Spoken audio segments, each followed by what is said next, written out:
ఆకాశ హర్మ్యాలైన అద్భుతమైన ఆవిష్కరణలైన వాటన్నిటి వెనుక ఉన్నది కార్మికుడి కష్టమే. చికాగో వీధుల్లో ఎగిసిన ఎర్రజెండా స్ఫూర్తితో తమ హక్కుల కోసం పోరాడి విజయం సాధించిన రోజు ఇది. 8 గంటల పనిదినం కోసం ప్రాణాలర్పించిన అమరవీరుల త్యాగాలను స్మరించుకుంటూ మేడే సందర్భంగా సిటీ కేబుల్ ప్రత్యేక కథనం. శ్రమ నీదే, జయం నీదే. సమాజ గమనాన్ని శాసించే శక్తి కార్మికుడిది. నాగరికత పునాదుల నుంచి ఆధునిక టెక్నాలజీ భవనాల వరకు ప్రతి ఇటుక వెనుక ఒక కార్మికుడి చెమట చుక్క దాగి ఉంది. ఈ శ్రమను గౌరవిస్తూ హక్కుల కోసం సాగిన పోరాటాన్ని స్మరిస్తూ నేడు ప్రపంచవ్యాప్తంగా మేడే జరుపుకుంటున్నారు. 19వ శతాబ్దంలో కార్మికులు గొడ్డు చాకిరీ చేసేవారు. రోజుకి 15 నుండి 16 గంటల పని గంటలు ఉండేవి. దీనికి నిరసనగా 1886 మే 1న అమెరికాలోని చికాగో నగరంలో కార్మికులు పెద్ద ఎత్తున ఉద్యమించారు. 8 గంటల పని, 8 గంటల విశ్రాంతి, 8 గంటల వినోదం అన్నది వారి ప్రధాన డిమాండ్. ఈ పోరాటంలో అనేక మంది కార్మికులు ప్రాణత్యాగం చేశారు. వారి బలిదానాల ఫలితంగానే నేడు ప్రపంచవ్యాప్తంగా 8 గంటల పనిదినం అమల్లోకి వచ్చింది. మన దేశంలో మొదటిసారిగా 1923 మే 1న చెన్నైలో మేడే వేడుకలను నిర్వహించారు. Labour Kisan party of Hindustan ఆధ్వర్యంలో మలయాపురం, సింగారవేలు, చెట్టియార్ ఈ వేడుకలకు శ్రీకారం చుట్టారు. అప్పటి నుంచే భారతదేశంలో కార్మిక దినోత్సవం అధికారికంగా ప్రాచుర్యంలోకి వచ్చింది. ఒకప్పుడు కేవలం ఫ్యాక్టరీలు, మిల్లులకే పరిమితమైన కార్మిక వర్గం నేడు గిగ్ ఎకానమీ రూపంలో డెలివరీ బాయ్స్, సాఫ్ట్వేర్ ఇంజనీర్లు, హోమ్ సర్వీస్ వర్కర్ల వరకు విస్తరించింది. అయితే నేటికి అనేక రంగాల్లో ఉద్యోగ భద్రత లేకపోవడం, కనీస వేతనాల అమల్లో విఫలం, అసంఘటిత రంగ కార్మికులకు సామాజిక భద్రత కరువు వంటి సమస్యలు కార్మికులను వేధిస్తూనే ఉన్నాయి. ప్రపంచ కార్మికులారా ఏకం కండి, పోరాడితే పోయేదేమీ లేదు, బానిస సంకెళ్లు తప్ప అన్న నినాదం నేటికి కార్మిక లోకానికి స్ఫూర్తిదాయకం. దేశ ఆర్థిక వ్యవస్థకు వెన్నెముకగా నిలిచే కార్మికుల సంక్షేమమే దేశాభివృద్ధికి నిదర్శనం. యంత్రం వెనుక ఉన్న మనిషిని గుర్తించి వారి శ్రమకు తగిన విలువనివ్వడమే మేడే అసలైన ఉద్దేశం. ప్రపంచంలోని టాప్ 200 వర్సిటీలతో రాష్ట్రంలోని విశ్వవిద్యాలయాలు భాగస్వాములు కావాలని ముఖ్యమంత్రి సూచించారు. ఆధునిక కోర్సులు, నైపుణ్య రంగాలు, స్టూడెంట్స్ ఎక్స్చేంజ్ తదితర అంశాల్లో సహకారానికి ఒప్పందాలు చేసుకోవాలని సూచించారు. రాష్ట్ర వర్సిటీలు అంతర్జాతీయ స్థాయిలో పోటీపడేలా పురోగమించాలని అన్నారు. విద్యారంగంలో విప్లవాత్మక మార్పులు వచ్చేలా కోర్సులు రూపొందించాలన్నారు. రాష్ట్ర సచివాలయంలో విద్యా నైపుణ్యాభివృద్ధి, శిక్షణా శాఖలపై సీఎం చంద్రబాబు సమీక్ష నిర్వహించారు. ప్రపంచంలోని టాప్ 200 వర్సిటీలతో రాష్ట్రంలోని విశ్వవిద్యాలయాలు భాగస్వాములు కావాలని ముఖ్యమంత్రి సూచించారు. ఆధునిక కోర్సులు, నైపుణ్య రంగాలు, స్టూడెంట్స్ ఎక్స్చేంజ్ తదితర అంశాల్లో సహకారానికి ఒప్పందాలు చేసుకోవాలని సూచించారు. రాష్ట్ర వర్సిటీలు అంతర్జాతీయ స్థాయిలో పోటీ పడేలా పురోగమించాలని అన్నారు. విద్యారంగంలో విప్లవాత్మక మార్పులు వచ్చేలా కోర్సులు రూపొందించాలన్నారు. విశ్వవిద్యాలయాలు పరిశోధనలు, ఆవిష్కరణలకు కేంద్రాలుగా మారాలన్నారు. స్టార్టర్లను ప్రోత్సహించాలి. లాజిస్టిక్స్, గ్రీన్ ఎనర్జీ లాంటి రంగాల్లోనూ కొత్త కోర్సులు రావాలి. ప్రతి వర్సిటీ ఏదో ఒక పరిశ్రమతో అనుసంధానం కావాలని తెలియజేశారు. జర్మనీ సహా విదేశీ భాషల్లో శిక్షణ కోసం ఒక విభాగం ఏర్పాటు చేయాలి. ఆరోగ్యం, టెక్నాలజీతో పాటు ఉత్తమ విధానాలు నేర్పించేలా పాఠ్యాంశాలు ఉండాలని చెప్పారు. ఐఐటి మద్రాసు సహా వివిధ ప్రతిష్టాత్మక సంస్థల నుంచి సూచనలు తీసుకుని విద్యాశాఖలో అమలు చేయాలని అధికారులను ఆదేశించారు. వర్సిటీల రికార్డులను ఆన్లైన్ చేయాలి. వివిధ ప్రతిష్టాత్మక సంస్థలు రాష్ట్రంలో లాజిస్టిక్స్, ఏవియేషన్, ఉద్యాన వర్సిటీలు ఏర్పాటు చేసేందుకు ముందుకు వచ్చాయని సీఎం చంద్రబాబు తెలిపారు. అంకిత భావం, ప్రణాళికాబద్ధంగా అందరూ కలిసి పనిచేయడంతోనే 10వ తరగతి పబ్లిక్ పరీక్షల్లో మంచి ఫలితాలు సాధించామని విద్యా ఐటీ శాఖల మంత్రి లోకేష్ తెలిపారు. ప్రభుత్వ లక్ష్యం మేరకు ఇంకా సాధించాల్సి ఉంది. ప్రణాళికలు విజయవంతమై మంచి మార్కులు వచ్చాయి. పరీక్షల్లో ఫెయిల్ అయిన విద్యార్థులు తక్కువ ప్రతిభ ఉన్నవారు కాదు. ఓటమి విజయానికి తొలిమెట్టు వంటిది. పట్టుదలతో ప్రయత్నించాలి అని సూచించారు. ప్రభుత్వ పాఠశాలల్లో అమలు చేసిన 100 రోజుల ప్రణాళిక విజయవంతమైంది. డిసెంబర్ 6 నుంచి మార్చి 15 వరకు విద్యార్థులకు 46 స్లిప్ టెస్టులు నిర్వహించారు. వీటిలో వచ్చిన మార్కులను విశ్లేషించి వెనుకబడిన విద్యార్థులపై ప్రత్యేక దృష్టి సారించారు అని వెల్లడించారు. రాష్ట్రంలో 20 లక్షలకు పైగా ఉద్యోగ కల్పనలో ప్రతి ఒక్కరూ భాగస్వామ్యం కావాలని మంత్రుల బృందం పిలుపునిచ్చింది. భారీ, మధ్యస్థ, చిన్న పరిశ్రమలు, ఎంఎస్ఎంఈల ఏర్పాటు, ఉద్యోగాల కల్పన వివరాలు పక్కాగా ఉండాలన్నారు. ఏపీ సచివాలయంలోని 5వ బ్లాక్లో ఇన్వెస్ట్మెంట్ అండ్ ఎంప్లాయ్మెంట్ జనరేషన్పై గురువారం మంత్రుల బృందం సమీక్ష నిర్వహించింది. ఈ సందర్భంగా మంత్రులు కందుల దుర్గేష్, టీజీ భారత్, గొట్టిపాటి రవికుమార్, కొండపల్లి శ్రీనివాస్, ప్రభుత్వ ప్రధాన కార్యదర్శి జి సాయి ప్రసాద్ ఈ సమీక్షలో పాల్గొని మాట్లాడుతూ రాష్ట్ర ప్రభుత్వం 20 లక్షలకు పైగా ఉద్యోగ కల్పనపై చేస్తున్న కృషిని ప్రశంసించారు. నూతనంగా ఉద్యోగ కల్పన పొందిన ప్రతి ఒక్కరి వివరాలను ఒక పోర్టల్లో నమోదు చేయాలని సూచించారు. పోర్టల్లో నమోదు చేసే ఉద్యోగుల వివరాలు పారదర్శకంగా ఉండాలని ఆదేశించారు. ఆయా శాఖల అధికారులు నిరంతరం పర్యవేక్షించాలని పేర్కొన్నారు. భారీ, మధ్యస్థ, చిన్న పరిశ్రమలు, ఎంఎస్ఎంఈల ఏర్పాటు, ఉద్యోగాల కల్పన వివరాలు పక్కాగా ఉండాలన్నారు. మంత్రుల బృందం పలు అంశాలపై ఆయా శాఖల ఉన్నతాధికారులతో సమీక్షించింది. దేశ అభివృద్ధిలో కీలకమైన జనగణన ప్రక్రియకు ప్రజలందరూ పూర్తి స్థాయిలో సహకరించాలని ప్రభుత్వ విప్ గన్నవరం ఎమ్మెల్యే యార్లగడ్డ వెంకట్రావు కోరారు. జనగణన 2027లో భాగంగా ప్రభుత్వం కల్పించిన స్వీయ నమోదు అవకాశాన్ని ఆయన స్వయంగా వినియోగించుకున్నారు. నగరంలోని గురునానక్ కాలనీ విజయవాడ ఎమ్మెల్యే కార్యాలయంలో తహసీల్దార్ శివయ్య ఆధ్వర్యంలో జరిగిన ఈ కార్యక్రమంలో ప్రభుత్వ విప్ గన్నవరం ఎమ్మెల్యే యార్లగడ్డ వెంకట్రావు పాల్గొని తన కుటుంబ వివరాలను జనగణన పోర్టులో నమోదు చేశారు. ఈ సందర్భంగా తహసీల్దార్ స్వీయ నమోదు ప్రక్రియలోని ప్రాముఖ్యతను, వివరాలను నమోదు చేసే విధానాన్ని ఎమ్మెల్యేకు వివరించారు. అనంతరం సత్కరించి సెన్సెస్ మెమోంటో అందజేశారు. ఈ సందర్భంగా ఎమ్మెల్యే మాట్లాడుతూ జనగణన అనేది కేవలం జనాభా లెక్కల సేకరణ మాత్రమే కాదని, రాబోయే కాలానికి దేశ ఆర్థిక, సామాజిక అభివృద్ధికి అవసరమైన ప్రణాళికలను రూపొందించడానికి ఇది ఒక బలమైన పునాదని తెలిపారు. మే 1 నుండి ప్రారంభమై మే 31వ తేదీ వరకు కొనసాగే ఈ ప్రక్రియలో భాగంగా ప్రభుత్వ అధికారులు, ఎన్యూమరేటర్లు ప్రతి ఇంటికి వచ్చి వివరాలు సేకరిస్తారని తెలిపారు. క్షేత్రస్థాయిలో పర్యటించే అధికారులకు ప్రజలు ఎటువంటి భయం, సంకోచం లేకుండా సరైన సమాచారాన్ని అందించి ఈ జాతీయ కార్య సాధనలో భాగస్వాములు కావాలని ఆయన విజ్ఞప్తి చేశారు. ఈ కార్యక్రమాన్ని విజయవంతం చేయడంలో గన్నవరం నియోజకవర్గ ప్రజలతో పాటు రాష్ట్ర ప్రజలందరూ చొరవ చూపాలని ఆయన పిలుపునిచ్చారు. గన్నవరం ప్రజలందరికీ నమస్కారం. మే 1 నుంచి మే 31 వరకు సెన్సస్ నోట్ చేయడానికి, జనగణన చేయడానికి అధికారులు అందరూ మీ వద్దకు వస్తారు. వచ్చినప్పుడు సహకరించి ఈ మంత్లో అన్ని కంప్లీట్ చేయాల్సిందిగా విజ్ఞప్తి చేస్తున్నాం. Thank you. విజయవాడ ఇంద్రకీలాద్రిపై కొలువైన శ్రీ కనకదుర్గమ్మ అమ్మవారిని దర్శించుకునేందుకు దేశ విదేశాల నుంచి లక్షలాది మంది భక్తులు తరలివచ్చి మొక్కులు చెల్లించుకున్నారు. దసరా ఉత్సవాల్లో భక్తుల రద్దీ భారీ స్థాయిలో జగన్మాత దర్శనం కోసం ఇంద్రకీలాద్రికి తరలివస్తుంటారు. భక్తులు రద్దీ అధికంగా ఉన్న సమయాల్లో క్యూ లైన్లో వేచి ఉండకుండా భక్తులను నేరుగా అమ్మవారి దర్శనం చేసుకునేలా ఆధునిక సాంకేతిక పరిజ్ఞానంతో మాస్టర్ ప్లాన్ సిద్ధం చేస్తున్నామని చెబుతున్న ఆలయ పాలక మండలి చైర్మన్ బొర్రా రాధాకృష్ణతో మా ప్రతినిధి Sridhar face to face. Vijayawada Kanakadurgamma దర్శనానికి వచ్చే భక్తుల కోసం మెరుగైన సౌకర్యాలు కల్పించాలనే ఉద్దేశంతో దేవస్థానం మాస్టర్ ప్లాన్ని సిద్ధం చేసింది. అది ఎంతవరకు వచ్చింది తెలిపేందుకు చైర్మన్ ఇక్కడ ఉన్నారు. ఆయన అడిగి తెలుసుకుందాం. సార్ చెప్పండి సార్, ఎంతవరకు వచ్చింది ఈ మాస్టర్ ప్లాన్? ఓం శ్రీ కనకదుర్గా నమః. మరి ఈ టెంపుల్ తల్లి దుర్గాభవాని ఇంద్రకీలాద్రి విజయవాడ గుడి మీద మరి ఎన్నో వసతులు పెంచాలని మరి భక్తులు మరి చాలా ఎక్కువ మంది సుమారుగా 50,000 నుంచి 60-70,000 దాకా సుమారుగా రోజు రావడం జరుగుతుంది. మరికి ఒకప్పుడు ఉన్న వసతులు కాకుండా ఇప్పుడు ఎన్నో వసతులు వాళ్ళకి పెంచాల్సిన బాధ్యత మన మీద ఉంది. కాబట్టి ఈ దేవాలయం మీద మరి మన గౌరవనీయ ముఖ్యమంత్రి వర్యులు చంద్రబాబు నాయుడు గారు సూచనల మేరకు ఇక్కడ వచ్చిన భక్తులందరూ ఎండలో లేకుండా క్యూ కాంప్లెక్స్ ఒకటి, పార్కింగ్ ఎట్టగా చాలా మేజర్ ప్రాబ్లం, పార్కింగ్ కార్లు పడతలా. దానికోసం అని చెప్పి కూడా చాలా రకరకాల 2-3 ప్లాన్ చేసాం. మరి అతి త్వరలోనే మేము టెండర్లు పిలిచాం బస్సులకి. వినాయకుడి గుడి పక్కన ప్లేస్లో ఉంచి కార్లు పార్కింగ్ పెట్టి చేసి బస్సులో తీసుకొద్దామని, అలాగే ఇంకొంచెం వేరే ప్లాన్ కూడా ఆలోచిస్తున్నాం.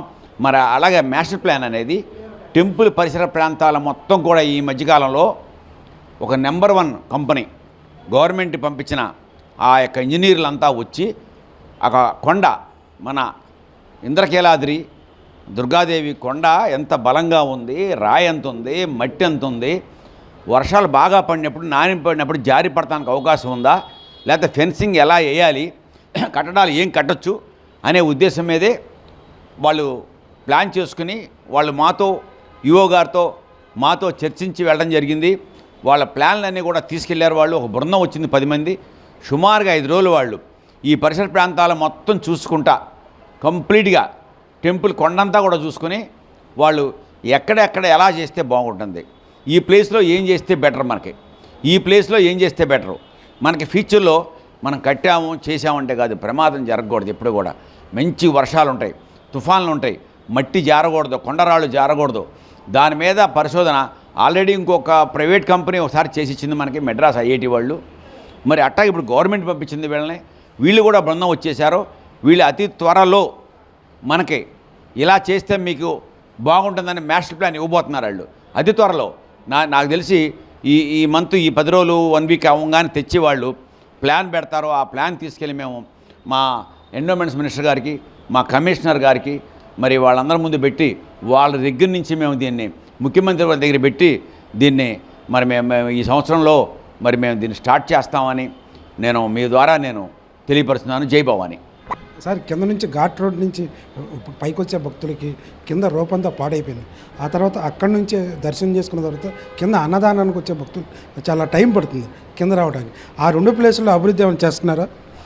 డెఫినెట్గా ఘాట్ రోడ్ అనేది మనం ఇప్పుడు ఫేసింగ్ కాకుండా ఇంకొక దారి నుంచి కూడా హైదరాబాద్ నుంచి వచ్చే వాళ్ళకి మీకు ఆ ఫస్ట్ టర్నింగ్ ఉంది కదా, ఆ టర్నింగ్ నుంచి కలపాలనే ఉద్దేశంలో ఉన్నాం. ఈ ట్రాఫిక్ జామ్ అవ్వకుండా అటు నుంచి వెహికల్స్ వచ్చేసేది మనకి ఓం దగ్గరికి వెళ్ళిపోతాయి జనరల్గా. ఆ ప్లాన్ కూడా చేస్తాం. అది లోకల్ గీసిన ప్లానే అది. మధ్యలో ఈ ప్రభుత్వాల మాత్రం ఇంట్రెస్ట్ లేకపోవడం ప్రభుత్వాలకి ఆగిపోయింది అది. దాన్ని కూడా మళ్ళీ ఇంప్లిమెంట్ చేస్తే ఎదురుగా ఉన్న ఘాట్ రోడ్లో ఇబ్బంది ఉండదు, ట్రాఫిక్ జామ్ ఉండదు, అటు నుంచి వచ్చేవాళ్ళు వెహికల్ ఆగవు చేస్తాం. అలాగే ఇప్పుడు మన అన్నప్రసాద యొక్క బిల్డింగ్లో కొత్తది పెడుతున్నాం మనం. కొత్త దాంట్లో సీటింగ్ కూడా ఎక్కువ వస్తుంది, ఇంకా ఆ ఇబ్బంది ఉండదు. ఇంకా డెఫినెట్గా ఎంతమంది వచ్చినా కూడా సుమారుగా 1000 సీటింగ్ పెడుతున్నాం. నీకు ఆ రద్దీయే ఉండదు. ఇంకా రద్దీ ఎట్నుంచి రావాలి, ఎట్నుంచి వెళ్ళాలి, మహామండపంలోకి రద్దీ ఉన్న రోజుల్లో ఎట్టెళ్ళాలి, ఇక వెయిటింగ్ హాల్ ఎక్కడ, వెయిటింగ్ కూడా ఈసారి బ్రహ్మాండంగా మేము సీటింగ్ ఏర్పాటు చేస్తున్నాం. భక్తులకు ఇప్పుడు అంత వెయిటింగ్ లేదు, ఏదో 1-2 రూముల్లో కుర్చీలు వేస్తున్నాం. కానీ భక్తులు ఒకవేళ లేట్ అయినా కూడా ఎక్కువ మంది వచ్చినా కూడా వాళ్ళందరికీ భోజనం చేస్తానికి ఆ ప్రసాదం తీసుకెళ్తానికి వచ్చిన అందరికి కూడా మేము సిట్టింగ్ ఏర్పాటు, ఫ్యాన్లు అవన్నీ కూడా ఏర్పాటు చేయబోతున్నాం. జై భవాని. మాస్టర్ ప్లాన్ ఎప్పుడులాగా పూజ చేస్తారు, నిర్మాణాలు ఎప్పుడు స్టార్ట్ చేస్తారు సార్? డెఫినెట్గా 10 రోజుల్లో వాళ్ళు మాస్టర్ ప్లాన్ ఇస్తామన్నారు. మొన్న కూడా మా ఈఓ గారు మాట్లాడటం జరిగింది. ఇస్తే దాని మీద మరి చాలా అప్రూవల్ రావాలి, గవర్నమెంట్ పర్మిషన్ రావాలి, టెంపుల్ దేవాదాయ కమిషనర్ గారు అక్కడి నుంచి అంతా ఓకే చేసి పంపాలి. గవర్నమెంట్ ఇది పెద్ద ప్రాజెక్ట్ కదా, దాని మీద డెఫినెట్గా ఈ సంవత్సరంలో పక్కాగా దీనికి ఇప్పుడు ఇది ఏప్రిల్ అంటే నేను అంటున్నానే కానీ సంవత్సరం అని చెప్పి డెఫినెట్గా అతి త్వరలో ఈ ప్రారంభోత్సవం చేయబోతున్నాం. వీటిని డెఫినెట్గా ఇదంతా కూడా పక్కా ప్లాన్డ్గా చేయాలనే ఉద్దేశంతో కొంచెం లేట్ అవుతుంది. జై భవాని. వచ్చే సంవత్సరంలోపు ఇంద్రకీలాద్రి పైన అభివృద్ధి పనులు పూర్తి చేసి భక్తులకు అందుబాటులో తీసుకొస్తామని చైర్మన్ చెప్తున్నారు. కెమెరామెన్ రాజగోపాల్తో Sridhar, city cable news, Vijayawada. 10వ తరగతి ఫలితాల్లో తమ విద్యార్థులు సత్తా చాటారని నారాయణ విద్యా సంస్థ డైరెక్టర్లు పి సింధూర నారాయణ, పి శరణి నారాయణ తెలిపారు. నారాయణ విద్యా సంస్థలో చదివే ప్రతి విద్యార్థికి వారి భవిష్యత్తు పునాదులు దృఢంగా వేసే విధంగా నాణ్యమైన విద్యను అందిస్తున్నామని తెలిపారు. 10వ తరగతి ఫలితాల్లో నారాయణ విద్యా సంస్థలు స్టేట్ ఫస్ట్ ర్యాంకులు సాధించడంతో విజయోత్సవాలు ఘనంగా జరిగాయి. నగరంలోని వెన్యూ కళ్యాణ మండపంలో విజయోత్సవ సంబరాలు అంబరాన్ని అంటాయి. ఈ కార్యక్రమంలో ముఖ్య అతిథిగా నారాయణ విద్యా సంస్థల డైరెక్టర్లు పి సింధూర పాల్గొన్నారు. రాష్ట్ర వ్యాప్తంగా 10వ తరగతి ఫలితాల్లో సత్తా చాటిన నారాయణ విద్యార్థులు, వారి తల్లిదండ్రులు, ఉపాధ్యాయులు పెద్ద సంఖ్యలో తరలివచ్చారు. అత్యధిక మార్కులు సాధించిన విద్యార్థులు వారి తల్లిదండ్రులను అభినందిస్తూ ఘనంగా సత్కరించారు. నారాయణ విద్యా సంస్థల డైరెక్టర్లు పి సింధూర మాట్లాడుతూ 10 ఫలితాల్లో తమ విద్యార్థులు సత్తా చాటారని తెలిపారు. నారాయణ విద్యా సంస్థలో చదివే ప్రతి విద్యార్థికి వారి భవిష్యత్తు పునాదులు దృఢంగా వేసే విధంగా నాణ్యమైన విద్యను అందిస్తున్నామని తెలిపారు. ఉపాధ్యాయులు ప్రత్యేక శ్రద్ధ తీసుకుని ఒత్తిడి లేకుండా సులభంగా అర్థమయ్యే రీతిలో పాఠ్యాంశాలు బోధించడంతో 10వ తరగతి ఫలితాల్లో అద్భుత ఫలితాలు సాధించగలిగామని చెప్పారు. 10 మంది విద్యార్థులకు అత్యధికంగా 598 మార్కులు వచ్చాయని చెప్పారు. 597 మార్కులు 9 మందికి, 596 మార్కులు 33 మందికి, 595 మార్కులు 37 మందికి వచ్చాయని వివరించారు. మొత్తంగా 99.03% ఉత్తీర్ణత నమోదైందని వెల్లడించారు. స్టేట్ యావరేజ్ మార్క్తో పోలిస్తే నారాయణలో చదివిన విద్యార్థులు 107 మార్క్స్తో యావరేజ్ మార్క్స్తో పైకొచ్చారు. ఎప్పుడైనా సరే ఒక పేరెంట్కి కానివ్వండి, ఒక స్టూడెంట్కి కానివ్వండి, ఒక టీచర్కి కానివ్వండి, లేదా ఒక ఇన్స్టిట్యూట్కి కానివ్వండి, ఈ average mark of a branch అన్నది ఆ క్వాలిటీ ఆఫ్ ద బ్రాంచ్కి చాలా నిదర్శనం అవుతుంది. ఒక బ్రాంచ్ బాగా నడిచింది, బాగా చదువు చెప్పారు, లేదా బాగా ఇంట్రెస్ట్ తీసుకున్నారు, స్టూడెంట్స్ కాన్సెప్ట్స్ బాగా అర్థమయ్యాయి, ఇది తెలుసుకోవాలి అంటే డెఫినెట్గా average mark of the branch అన్నది తెలుసుకోవాలి. ఈ విషయంలో మనము ఈ ఇయరే కాదు, ప్రతి ఇయర్ మన రికార్డ్ని మనమే బ్రేక్ చేసుకుంటూ స్టేట్తోనే కాదు మిగతా కాంపిటీటర్స్తో పోలిస్తే కూడా ఎంతో అద్భుతంగా పర్ఫామ్ చేయడం వల్ల we are able to stand as number 1. దీనికి కృషి చేసిన ప్రతి ఒక్క టీచర్కి 597 మార్కులతో 9 మంది విద్యార్థులు వచ్చారండి. వీళ్ళు కూడా అదేవిధంగా స్టేట్ మొత్తంలో ఇందులో కర్నూలు కూడా యాడ్ అయింది. చిత్తూరు, నెల్లూరు, కర్నూలు, కృష్ణా ప్రతి జిల్లా నుంచి కాంట్రిబ్యూషన్ జరిగింది. Very big congratulations to all of you. 597 మార్కులు 19 మంది, 597కు పైగా 19 మంది విద్యార్థులు. అదేవిధంగా 596కి పైగా 52 మంది విద్యార్థులు విజయం సాధించడం జరిగింది. 595కి పైగా 87 మంది విద్యార్థులు విజయ దుందుబిని మోగించారు. ఇదే విధంగా 594, 93, 92, 91, 590కి పైగా 508 మంది విద్యార్థులు, అంటే 12% మొత్తము యొక్క రిజల్ట్లో 590కి పైగా కేవలం నారాయణ విద్యార్థులు కైవసం చేసుకున్నారండి. A big congratulations to each and every student of that. 10వ తరగతి ఫలితాల్లో సత్తా చాటిన విద్యార్థులు తమ అభిప్రాయాలను పంచుకున్నారు. And our in-charge sir, they stayed with us and guided us in our tough times.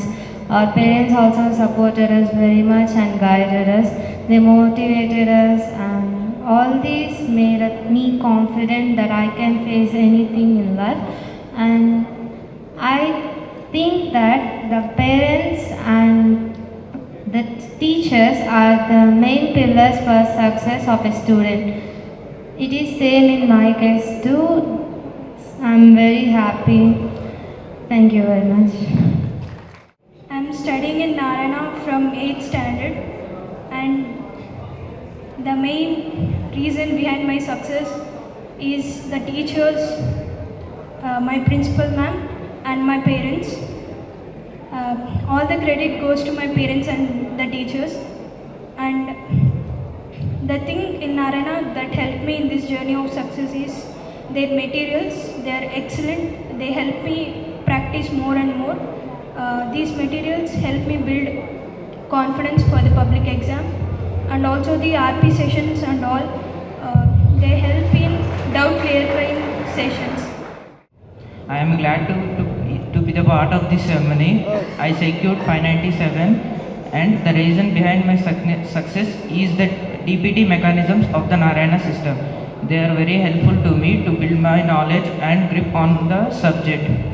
And our 10th in-charge sir, our academic dean sir and principal madam encouraged me a lot. I am here because of my parents' sacrifices, and there are no other words to describe my happiness. Thank you all. నిన్న విడుదలైన 10వ తరగతి ఫలితాల్లో విజయవాడ చిట్టినగర్లోని Rakesh English medium school విద్యార్థులు అద్భుతమైన ప్రతిభను కనపరిచి జయకేతనం ఎగురవేశారు. విద్యార్థులు ఈ అసాధారణ విజయంతో పాఠశాల ప్రాంగణంలో పండుగ వాతావరణం నెలకొంది. విద్యార్థులు ఉపాధ్యాయులు కలిసి టపాసులు కాల్చి మిఠాయిలు పంచుకుంటూ సంబరాలు ఘనంగా జరుపుకున్నారు. ఈ ఏడాది 10 మంది విద్యార్థులు 550కి పైగా మార్కులు సాధించగా మరో 6 విద్యార్థులు 500 మార్కులకు పైగా సాధించడం విశేషమని డైరెక్టర్ మరియు ప్రిన్సిపల్ డాక్టర్ ఎన్వి రావు పేర్కొన్నారు.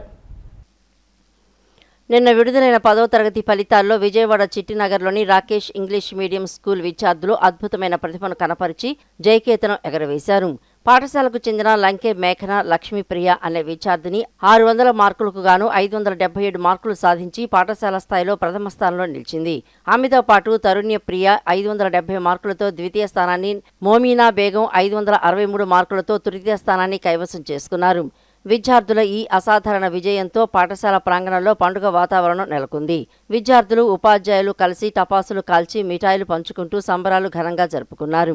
ఈ సందర్భంగా పాఠశాల డైరెక్టర్ మరియు ప్రిన్సిపాల్ డాక్టర్ ఎన్వి రావు మాట్లాడుతూ తమ పాఠశాలలో అధిక శాతం పేద, మధ్యతరగతి కుటుంబాలకు చెందిన విద్యార్థులే చదువుకుంటున్నారని, వారికి అందుబాటులో ఉండే తక్కువ ఫీజులతోనే నాణ్యమైన విద్యను అందిస్తున్నామని గర్వంగా ప్రకటించారు. ప్రతి ఏటా మంచి ఫలితాలు వస్తున్నప్పటికీ ఈ ఏడాది విద్యార్థులు సాధించిన మార్కులు గత రికార్డులను అతిక్రమించి అత్యుత్తమంగా నిలిచాయని ఆయన వెల్లడించారు. ఈ ఏడాది 10 మంది విద్యార్థులు 550కి పైగా మార్కులు సాధించగా మరో 6 విద్యార్థులు 500 మార్కులకు పైగా సాధించడం విశేషమని పేర్కొన్నారు. తమ పాఠశాలలో చదివిన విద్యార్థులు క్రమశిక్షణతో కూడిన విద్యను అభ్యసిస్తూ భవిష్యత్తులో ఇంటర్మీడియట్ ఫలితాల్లో కూడా రాష్ట్ర స్థాయి ర్యాంకులను సాధిస్తున్నారని ఆయన సంతోషం వ్యక్తం చేశారు. ఈ సందర్భంగా విద్యార్థులు మాట్లాడుతూ ఉపాధ్యాయులు పాఠాలను ఒత్తిడి లేకుండా సులభంగా అర్థమయ్యే రీతిలో బోధించడం వల్లే తాము ఈ స్థాయి మార్కులు సాధించగలిగామని తెలిపారు. కేవలం పరీక్షల కోసమే కాకుండా సబ్జెక్టులపై పూర్తి అవగాహన వచ్చేలా ఉపాధ్యాయులు పడే శ్రమ వెలకెట్టలేనిదని వారు పేర్కొన్నారు. తమ ఉపాధ్యాయుల నిరంతర పర్యవేక్షణ, తల్లిదండ్రుల అండదండలు మరియు తమ సొంత కృషితోనే ఈ ఘనత సాధ్యమైందని విద్యార్థులు వివరించారు. ఏ జూనియర్ కాలేజ్ జాయిన్ అయినా సరే ఫస్ట్ సెకండ్లో రాకేష్ పబ్లిక్ స్కూల్ విద్యార్థులే ఉంటున్నారంటే అది చాలా గర్వకారణంగా అనిపిస్తుంటుంది. ఇలాగ విద్యార్థులు భవిష్యత్తులో కూడా మరిన్ని విజయాలు సాధించాలని చెప్పేసి కోరుకుంటున్నాను. మీరు ఎంతగా చదువుకుంటే చదువు అంతగా మిమ్మల్ని ఉన్నత స్థాయికి తీసుకెళ్తుందని చెప్పేసి చెప్తున్నా. అలాగే కేఎల్ నగర్లో స్లమ్ ఏరియాలో ఉన్న ఈ స్కూల్లో కేవలం 10th క్లాస్కి ట్యూషను స్కూళ్ళు అన్నీ కలిపి కూడా సంవత్సరానికి కేవలం 18,000 రూపాయలు తీసుకొని మేము చదువు చెప్పగలుగుతున్నాం. అలాగే 700 రూపాయల నుంచి చదువు చెప్తూ విద్యార్థులను పేద, దిగువ మధ్యతరగతి కుటుంబాలకు సంబంధించినటువంటి పిల్లలకు ఉన్నత విద్య నేర్పించడానికి అన్ని రకాల ల్యాబ్ సౌకర్యాలతోని ప్రాక్టికల్స్గా వాళ్ళు చేయించడం జరుగుతుంది.